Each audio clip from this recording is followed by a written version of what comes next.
Start.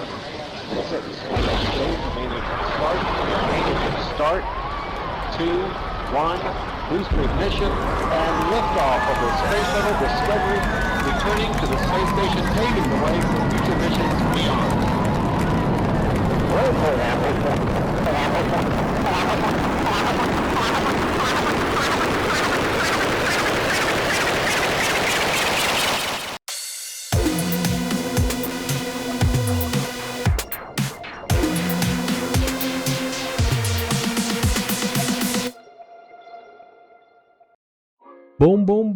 Bom dia, boa tarde. Travou. Wait, Charlie Brown. Bom dia, boa tarde, boa noite a todos. Esse é o Papo Estelar YT 047. 47, numa pegada 47, patinete.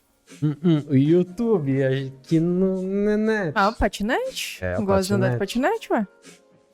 Bom, gente, hoje a gente vai falando sobre patinete. Hoje a gente vai falar sobre Operação Prato, que não tem nada a ver. São dois objetos.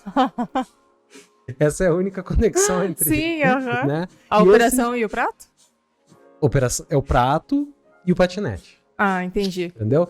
Então, gente, a gente já falou sobre esse assunto, a gente vai falar novamente. Quando a gente falou a primeira vez, a gente estava sem câmeras e a gente deu uma garibada no roteiro, né? É verdade. Pra deixar um pouco mais apresentável pra vocês, pra gente apresentar de uma maneira mais massa, assim, essa história. Porque é uma história que faz parte da ufologia brasileira. Brasileira, exatamente. É essa história, Essa história é muito louca, hein, meus amigos? E antes da gente começar, não se esqueçam de se inscrever no YouTube, deixar o seu like, ir lá no Instagram e seguir a gente no @papo.estelar. E deixa um comentário aqui pra gente também, por favor, aí. Exatamente. Pode ser?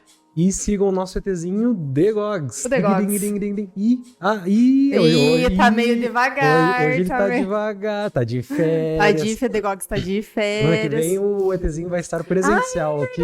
Gente, a gente vai ter ele aqui conosco, gravando o próximo episódio. Vocês vão conhecer... Vamos mostrar o ET? Vamos. Pode aparecer, ET? Ele não dá pra ver o mouse dele hoje. Ah, é verdade. Hoje a gente tá com problemas técnicos. Ele tá me dizendo aqui que sim, ele quer fraco. aparecer. E, bom, é isso. Sigam o @TheGogs e vamos começar no episódio de hoje. Você começa. Bora lá então, galera. Bora. Mas então, bora falar sobre a maior e mais doida operação militar ligada a extraterrestres do Brasil? Bora, né? Contar aqui como os avistamentos começaram, né? Considerada por ufólogos do Brasil inteiro como um dos mais intrigantes casos de avistamento de OVNIs já registrados no país, esse é um caso que tem centenas de testemunhas e que ocorreu durante meses seguidos, né? A história se passa na cidade de Colares, que também é uma ilha que fica a uns 100 quilômetros mais ou menos de Belém. E é lá que a história começa, né? Quase no fim da década de 70, mais precisamente em 77, enormes naves luminosas apareceram nesta cidade. Uau. E essas naves eram como bolas de luz, elas tinham mais de 100 metros de diâmetro e iluminavam a noite como se fosse dia, né, segundo os relatos. De tão grandes e brilhantes que essas luzes eram, né? E elas apareciam muito perto das pessoas também. E segundo, né, os relatos, as naves chegaram a ficar em uma distância entre 100 e 200 metros das testemunhas. Tipo, que doideira. Bem próximo, assim, né? Que geralmente, tipo, é bem longe. Sim, bem parecido com a invasão OVNIs dos belgas, a onda pertinho. de OVNIs belgas, né? Sim, se você não viu, vai lá ver. Do episódio. A gente tem um episódio. A gente até voltou a comentar disso aqui a gente comentou no episódio e daí muita gente não tinha visto ainda, né? Sim. Então já estamos botando em dia, né? Exatamente. Bom, segundo relatos, né? Essas naves soltavam um tipo de raio de luz que ia em direção ao peito das pessoas, bem próximo do coração. É uma operação de ponte de safena via distância, né? Isso, Wi-Fi. Via Wi-Fi. A maioria das pessoas atingidas eram mulheres. Os homens, obviamente, também eram atingidos, né? Mas cerca de 90% dos casos eram em mulher. Mulheres. Então, né? E esses acontecimentos, né, foram se repetindo ao longo dos dias, né? E também durante as noites, obviamente, né? E cerca de 10 casos foram registrados nessa época, né? E isso o mais interessante que acontecia na frente das pessoas na maior cara dura. Não teve... Foi que nem a onda belga. Ela chegou eles não chegando. estavam nem aí. Não nem aí, O negócio exatamente. era aparecer e causar mesmo, Exatamente. entendeu? Só que, pô, a cidade começou a ficar maluca, né, velho? Imagina só. Os caras dando tirinho lá, andando na rua e pá, tirinho nos caras. Pô, sem mais nem menos, cara. Eles chegaram arrepiando tudo, né? Do nada, né? Então, foi então que se iniciou um pânico generalizado na cidade, né? Agora eu queria que vocês imaginem, né? Sei lá o que eles faziam em Colares em 77, mas eles estavam plantando chuchu, sei lá, mó de boa. E do nada, pau, sabe aquele cinema que deixa a gente surdo? Que dá aquele Adobe digital e Independence Day começa e a cidade começa a ficar maluca, arrancar os cabelos. Imagina, Muito cara, doido. do nada. Um dia assim, eu acho que hoje já dá pra colher os alfaces. Meia hora depois, os caras estão dentro da nave mãe. Generalizada. Comunicando com os ET. Carculho, né, pra pessoa na época, o Em baque, 77? né? Em 77? Traumático. 77. Eu tô com essa música na cabeça hoje. Mas vamos lá que eu vou falar agora sobre os misteriosos raios, Os né? Mr. Rays. Os mysteries. Mr. Rays. Mr. Rays, aham. Fato curioso é que quem era atingido por esse raio, né, ficava extremamente fraco por alguns dias, né? E na época, a médica da região, ela disse que chegou a atender mais de 220 casos. Então, ela começou, né, a notar que as pessoas ficavam anêmicas após serem, né, atingidas por este raio laser muito louco. Que as pessoas não tomaram o biotônico Fontoura. Eu conheço Naquela época tinha o biotônico. Eu conheço o Ari Fontoura, o criador do biotônico Fontoura. Eu adoro. É a Ari Fontoura, criador do biotônico Ele Fontoura. odiava essa piada. Não sei se eu odeio ainda, mas... Ai, Cristo, vamos lá. Vai lá. A doutora chegou a essa conclusão observando os laudos, né, desses exames de sangue que ela mesma tinha solicitado, né, dos pacientes que eram atingidos por esses raios. Mas, depois de algum tempo, as pessoas ficavam sem esses sintomas, né, elas se recuperavam. E a queimadura provocada por esse raio, ela se fechava em cerca de 10 minutos. Então, era um tchum, assim, sabe? Ah, entendi.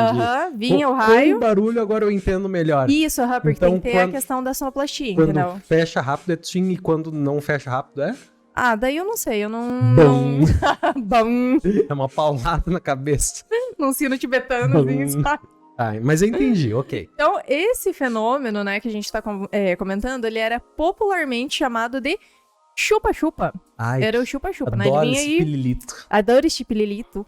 E aí, o povo que já tava muito doido, ficou mais doido ainda. E aí, sabe o que eles fizeram? O quê? Eles se armaram, obviamente, Uau. né? Os caras falaram, não, vamos trazer um monte de arma, que daí nós estamos safe, né? E aí, depois de armados, todos foram pra 4 casas que ficavam próximas uma das outras, né? E que eram de um... Era de um agricultor da Isso, região, era né? de um agricultor lá da região. E no intuito, né, deles se protegerem, no caso. E aí, ia ter uma festa do pijama muito louca. Eles nem sabiam do que ia acontecer, mas ia acontecer. 38. Isso, exatamente. Entendi. E aí, né, geral foi pra lá passar a noite e tal. E vale lembrar que nessa época a cidade não tinha energia elétrica. Então imagina o terror dos viventes lá, né? Era não, bem... só por não ter energia elétrica já é um terror. Já agora é um terror. com OVNIs... É que hoje, na nossa sociedade mais do que moderna, ficar sem energia elétrica, você tem um colapso, um troço, se ficar sem energia. 48 horas. Eu prefiro ficar sem energia elétrica do que ficar sem água. Você, obviamente, prefere ficar sem água do que ficar sem energia elétrica, né? Vou baixar, né? Eu posso baixar um copo. Baixar uma imagem de um copo e... Pode ser. Tá bom, tio Dani, é Tá isso bom, aí mesmo, né? Então os caras estavam tudo com uma vela na mão e com uma arma na outra, né? Só que o que acontecia? Não adiantava. Porque as casas eram todas de madeira, e eu esqueci o nome da madeira agora, mas é aquelas que são bem cheias de fresta, assim, sabe? E daí o raio vinha, atravessava aquelas madeiras e chablau nos caras, né? Mas eu tive uma ideia muito genial. E tem até medo das ideias. Ninguém na cidade pensou em 77, claro, né? Mas assim, se o raio era sempre no peito, na parte da frente, perto do coração, por que eles não deitavam de barriga pro chão? Um gênio! Um gênio incompreendido, meu Deus. Porque, obviamente, se você deita daí de barriga pra baixo, aí eu só se viesse daí meu de problema baixo, é se o raio né? vier por trás. Uepa! Daí, uepa! 1, 2, 3. Aí não! Né? Bom, vamos lá, gente. Na questão das testemunhas, né? Elas dizem que mesmo que elas não pudessem ver ou sentir esse raio, o cheiro que ele deixava era bem característico. Todas as vítimas relataram um cheiro forte de algo parecido com éter. E é aí que entra um outro médico envolvido na parada, o Dr. Orlando Zogby, parente do Dr. Zorg. Também, né? Parente do Zurg, inimigo jurado da Aliança Galáctica. Exatamente, esse mesmo. Né? Que disse que todos os ferimentos foram causados pelas unhas das próprias vítimas. Porque tinha pulga, então elas estavam se coçando, entendeu? Entendi. Não, achei que fosse a mão do Evil Dead, que vem e faz um negócio nele, porque pelo amor de Deus, né? Por favor. Ele também falou que foi um caso de neurose generalizada na cidade. Ai, dá licença, né? Dá um tempo, né? Assim, agora a gente tem um outro lado, né? Porque o médico legista da cidade examinou uma paciente chamada Aurora Fernandes, que inclusive é meio que o rosto de toda essa história, né? Porque existem fotos da marca do corpo dela enquanto ela estava sendo examinada e tal. Vale a pena ler a reportagem da época, né? Que utiliza a foto dela, né? Pra isso. Aliás, ela até foi, se não me engano, ela foi examinada com outra moça junto, mas vamos lá. O fato é que o legista não concordou com a opinião do Dr. Zorgby. Dr. Zorg. Quanto aos ferimentos terem sido causados pelas unhas das próprias vítimas, no caso. Então, segundo a opinião dele, tanto a Aurora quanto uma outra jovem que teria sido examinada em conjunto, os ferimentos não apresentavam indícios de terem sido produzidos por unhas, pois houve perda de substâncias de derme, epiderme, inclusive no sangue. Então, ele também descartou a possibilidade da neurose, né, de ser neurose, pois ambas as vítimas não se conheciam, não sendo possível contarem exatamente a mesma história. Sim. Bem que a cidade não é gigante, a cidade não falava em né? outra coisa também, né, no caso. Né, mas eu digo assim, o que eu tô mais interessado até o momento, claro, da parte extraterrestre, é como que vai acabar a rinha de médico. Porque, assim, quais são as regras da rinha de médico? É só na mão ou pode bisturi? E se cortar, pode cauterizar rapidinho pra continuar. Chama o chupa-chupa pra cauterizar ali, essa briga ia ser feia, ia ser feia. Não, isso ia ultrapassar todas as dimensões que a gente conhece. Mas você quer saber quem que sofreu mais nessa história toda? Eu quero. Foi o padre da cidade. Tinha um padre. Por quê? Porque você se liga só no que o padre fez, né? O coitado do padre, ele fez uma procissão pra pedir, é claro, uma proteção divina, né? E adivinha o que aconteceu? As naves apareceram no meio da procissão e começaram a atirar em geral os raios. Mentira. Começou uma loucura. Peraí, esse padre tá de sacanagem, né? O cara praticamente levou a galera pra dar de oferenda, né? Achou que talvez tenha confundido aí manjar, né? Ele não sabia. Botou geral no meio da rua desprotegido. Cara, esse padre Muito padre era um extraterrestre disfarçado, fazendo com que as pessoas tomassem um raio de chupa-chupa. Exatamente, ele pensou, não, tem jeito mais fácil de levar a galera pra rua, vamos numa procissão. O que o pessoal ia fazer em 1977 lá na cidade? Procissão, era o ponte onde as pessoas se conheciam, entendeu? Ali era o... tipo as festinhas a lá. reunião social, assim. Isso, entendi. exatamente, Polares, né? a cidade popularmente conhecida pelas festas de arrombas com da suas procissão.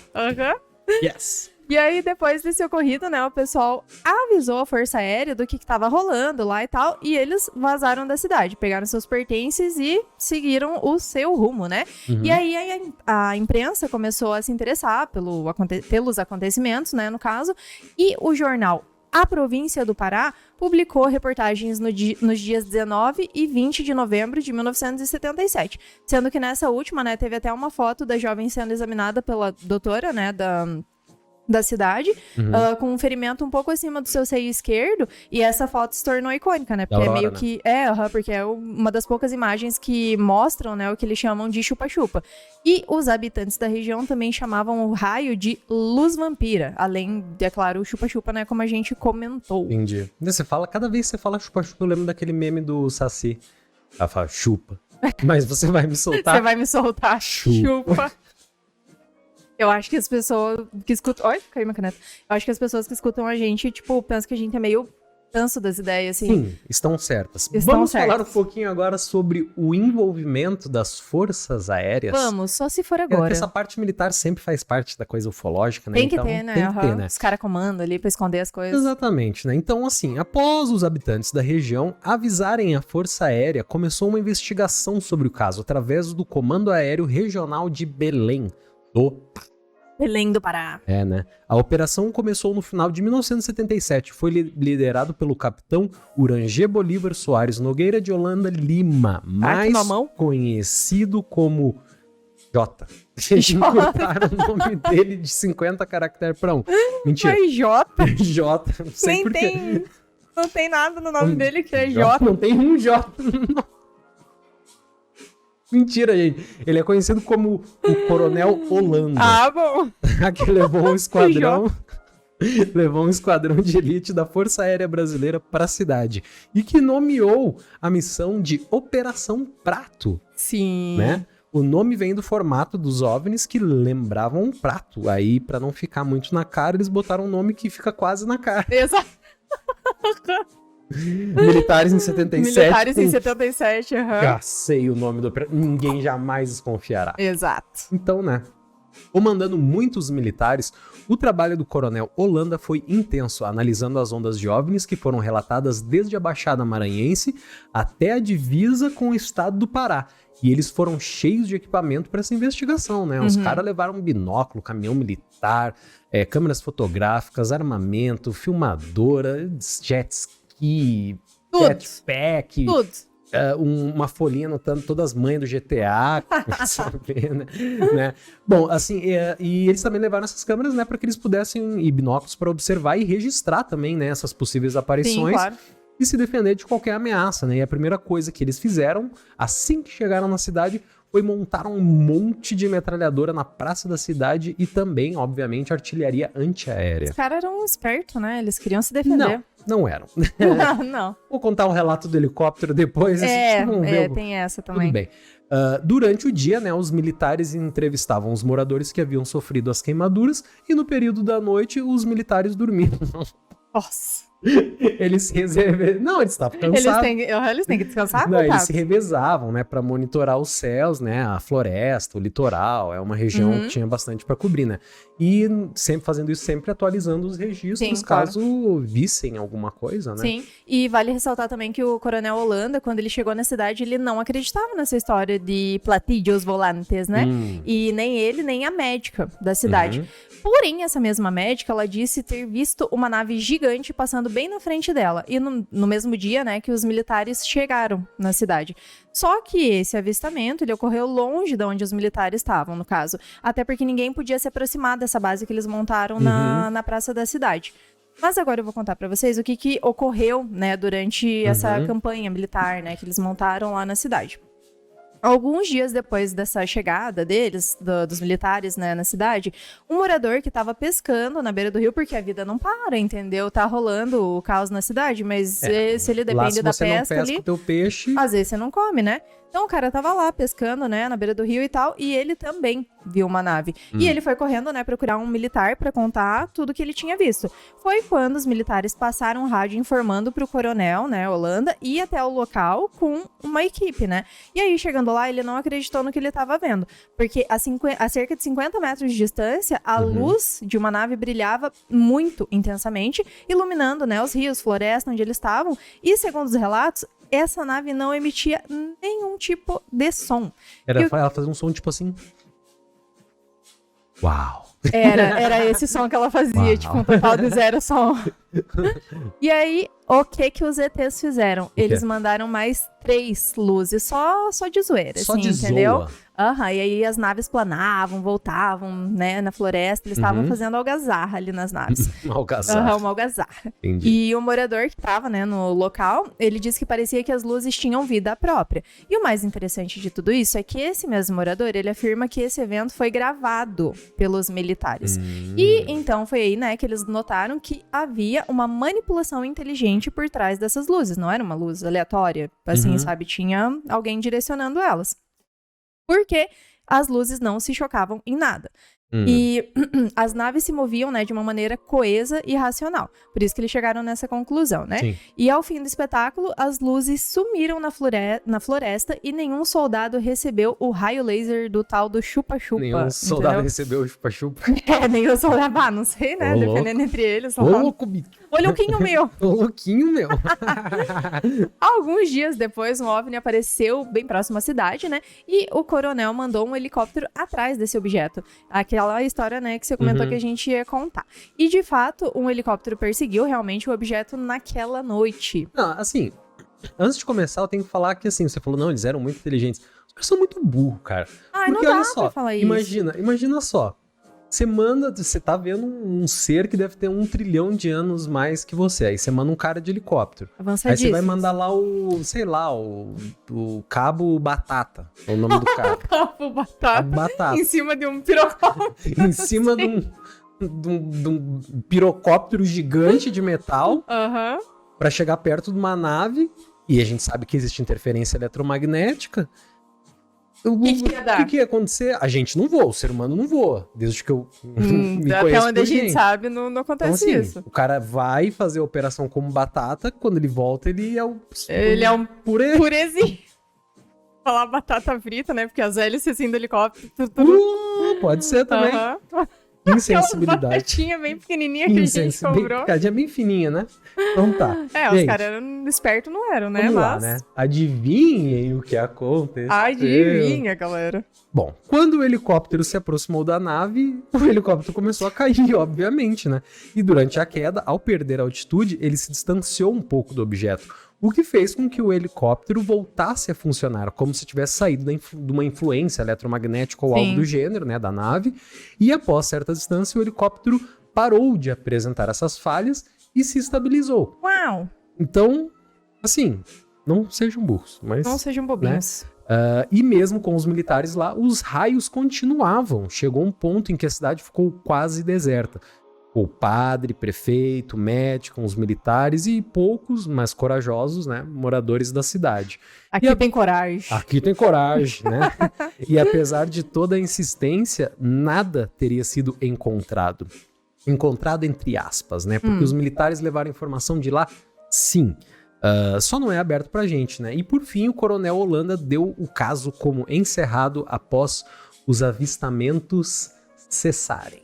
Entendi. Eu sei que eu quero ver essas filmagens aí, porque tem muita coisa. Você e um e dia a torcida do Flamengo. Um dia a gente vai ver, tenho certeza.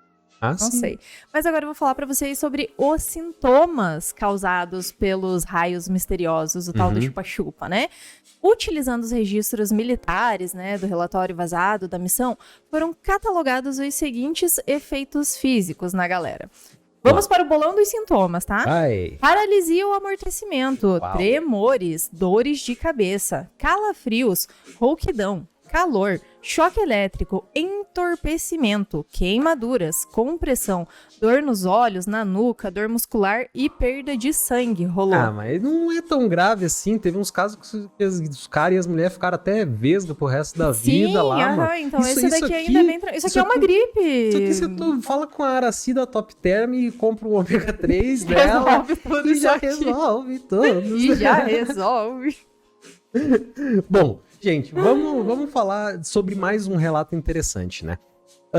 O Estado, o jornal O Estado do Pará, né, também publicou uma notícia sobre eventos ocorridos com uma equipe de reportagem na Baía do Sol, Ilha do Mosqueiro, que fica lá, né? Então, durante a madrugada do dia 24 de 1978, no caso após 24 a operação... de maio, né? 24 de maio, desculpa, de 78, no caso após a operação, porque a operação foi até no final de 77 ali, né? Então, em 78 já estava liberado, porque na época nem podia entrar jornalista durante a operação na não cidade, era permitido, né?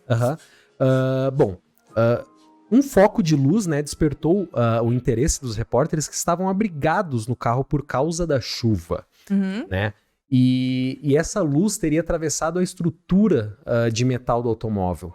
Ao saírem para observar, viram que um foco de luz em forma de tubo com cerca de 10 polegadas de diâmetro... Grande o negócio. Grande. Era dirigido do alto sobre o teto do carro, ultrapassando a chapa metálica e do nada, parando após alguns segundos, deixando os jornalistas sem reação e sem explicação. Sim, porque você vai ver aquilo, como é que você vai explicar um trem desse? Diz que foi muito próximo da praia onde o pescador viu a luz também. Eles estavam, os jornalistas talvez foram passar a noite ali pra tirar umas fotos de manhã, logo cedo, e aconteceu isso aí, velho. Não sei que a parada tava sinistra lá, né? Stranger Things, E aí agora eu vou falar sobre o desenvolvimento da história, né, após esses acontecimentos. 20 anos depois do ocorrido, o Coronel Holanda, né, ele apareceu numa matéria do Fantástico, né, dando uma entrevista bem curta, né, sobre esses fatos, mas, tipo, foi bem curto mesmo, né? E ele não falou muito sobre e tal.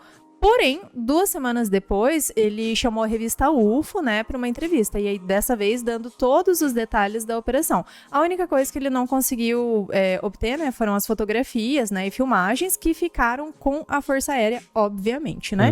E 1 mês depois de dar essa entrevista, o que aconteceu com o Coronel Holanda? Não sei. Ele tirou sua própria vida, né? É o que todos os laudos apontam. E isso seria no ano de 1997. Então, alguns anos depois, né, os veículos de comunicação, principalmente da área de ufologia, né, eles pressionaram muito os militares para desclassificar, né, esses arquivos, esses documentos e tal. E os caras aceitaram, né? E aí tem até uma filmagem, assim, dessa entrevista, né? Eles pedindo e tal. Só que daí, quando isso finalmente aconteceu, tinha um monte de documento que os militares tinham separado, né? Para os repórteres terem acesso. Mas nesses documentos não constava nada, assim, sobre a Operação Prato. Ou seja, os caras não deram esses documentos, porque daí seria decretado, né? Atestado que o fenômeno extraterrestre, ufológico, ele é real. E deve ter algum tipo de acordo mundial para que isso não aconteça até algum, sei lá, um certo momento, assim, ou algo do gênero, porque pode ser questões de interesse pessoal, de nações e afins, né? Deep State. Illuminati, não né? sabemos. Não sabemos. Bom, e dentro disso tudo também tem esse lado do controle que você falou. Cara, os extraterrestres desafiaram o padre, desafiaram os militares e tudo mais, né? Como uma nação vai admitir e falar assim... Então, gente, ETs existem e isso tá fora da nossa capacidade de proteger vocês. Godspeed. Não tem como, né, cara? Então imagina o pânico e o descontentamento da população. Nossa, não, tá doido. A receber esse tipo de notícia. Então é por isso que eles não largam o osso, né? Sim. E possivelmente, né, eles tentam manter a aparência de que tem tudo sob controle, porque, assim, é a única explicação, porque tem tanto vídeo de OVNI desarmando, ogiva nuclear e fotos, imagens que você olha e você fala, não é possível, e cada vez mais e mais relatos, cara. Eu não consigo entrar no Facebook sem ver um monte de bagulho, cara. Sim, a gente tá passando México, por 2022, não sei o que, 2022, Japão. A gente tá passando por uma onda de novo, assim, sabe, é que a gente não aparições. presta atenção porque tem outras coisas rolando. Tem questão também de economia, tem questão de vírus, tem questão de um monte de coisa. Sim. Um monte de preocupações. Mas eu acredito que se esse ano não fosse um ano tão conturbado, eu acredito... O foco ia estar mais nisso, né? O pessoal ia estar dando uma atenção, tipo, meio que uau. Tipo, sim. Né? Todo dia a gente vê... Todo dia não, mas diretão, assim, a gente tem visto uns vídeos bem legais, assim, sobre ufologia, né, e tal, coisa aparecendo e tal, mas... O problema é que os caras negam tanto que se aparecesse um extraterrestre bem rapidinho no meio do horário eleitoral, sabe aquelas propagandas de 5 segundos dos piores partidos do mundo? Sim, E não ia nem ser notícia no outro dia. É verdade. O pessoal ia, tipo, não, é isso aí, pronto, entendeu? É um abraço. Era um candidato fazendo piadinha. Tava fazendo piada. Foi uma alucinação coletiva. Daí então. Aí vamos lá, né? Agora eu quero que vocês imaginem a importância, né, dessa operação para esses seres, né, extraterrestres, no caso, a ponto deles não se importarem em ser vistos, no caso. E aí devia ser algo de suma importância, né, para esses seres, porque geralmente eles são um pouquinho mais discretos, né? E em uma entrevista mais recente, de 2018... Um comandante da Operação Prato, o chamado Coronel Camilo Ferraz, ele disse que após 77, né, a operação continuou com menor intensidade, né, no caso, mas ela foi até o ano de 1980. Nossa. E ficou bastante tempo, né? E o próprio Coronel Camilo, ele disse que viu uma certa quantidade dessas luzes, né? Ele mesmo, tipo, não foi a história. Eram os vagalumes, E a hipótese de que nada aconteceu, pra gente não cola, né? Porque todo mundo que tava lá disse que aconteceu, então quem somos nós para discordar. Quando vem 3 mentirosos e falam, cara, peguei a mina e... Agora, quando a festa inteira fala, o cara beijou a menina mesmo. Aí a gente não tá. Aí a gente bota uma ferra. Porque então, mas se depender da goela... Porque tem a história do pescador, né? A pessoa quer contar vantagem e tal, mas agora quando tem muita gente... dificulta, né, da gente... Não. É que nem o caso das crianças lá, que a gente contou de Zimbábue. Quando Quando tem muita gente, tem que fazer. Eu acho que eles deixam cair no esquecimento, mas não tem muito o que fazer. Sim, eu acho que tem muita coisa que cai no esquecimento. Propositalmente, eles fazem de tudo pra encobrir, pra que realmente seja esquecido e não venha à tona de novo, entendeu? Concordo com você. Isso aí. Sabe uma coisa que eu preciso falar? Eu preciso falar e eu vou fazer o Resumption. Tinha que você ia dar um peidão. Não, imagina. É que você começou a falar jamais, né? A galera que tá em casa não sabe o que eu aguento. Mas vocês não teve sabem. um episódio que eu me caguei nas calças, que nem o Bruno Galhardo, mas não. Não, mentira. Mas ele sim, eu não. Ele sim, eu não. Ele sim. Ele sim. Tá bom. Ele disse que sim. Eu sei. Não sei se é verdade, né? O problema é dele, ele que vai trocar as orbas. Vamos pro resumão, então. Então bora. Os caras estavam de boaça chupando manga no pé quando do nada começaram a aparecer luzes na cidadela de Colares, em Veneza, onde naves alienígenas utilizaram um tipo de raio laser mortal conhecido popularmente por chupa. Para sabe-se lá Deus o quê, né? Talvez umas pesquisas que estavam fazendo com a gente, etc, né? Alguns médicos examinaram as marcas e quase largaram na mão. Logo após isso ocorrer, houve uma procissão do qual eu desconfio que o padre ofereceu aos moradores da região como oferenda. Sim! E as naves cancelaram a procissão disparando laser à torto e à direito. Foi então que a população avisou os milicos pra dar um help. Porque o bagulho tava doido demais, né, fi? Então houve uma perseguição digna de um filme de Leslie Nielsen, de tão idiótico que foi, né? Um filme de comédia, obviamente. E um avistamento cabuloso na região praiana, onde os objetos deram um show para os militares só pra mostrarem quem é que manda na bodega. Eu vou mostrar quem é que peida. Eu vou mostrar. Não, você já mostra isso sempre. Não, os extraterrestres estavam mostrando quem. Não, mas você já mostra pra todo mundo. Não peida também. Não. Extraterrestre eles não. fazem só assim, né? A gente viu no vídeo que eles se limpam, eles transpiram assim.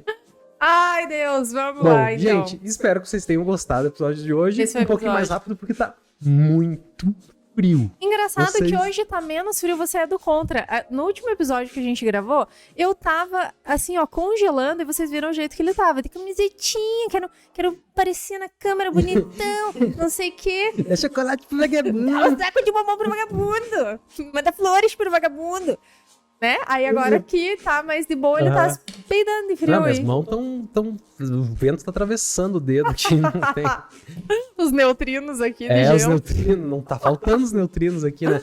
Mandinho, o que a gente vai falar no próximo programa, que é um assunto tão bem quisto, tão bem falado. Vocês vão curtir, galera. A gente vai falar sobre arquétipos.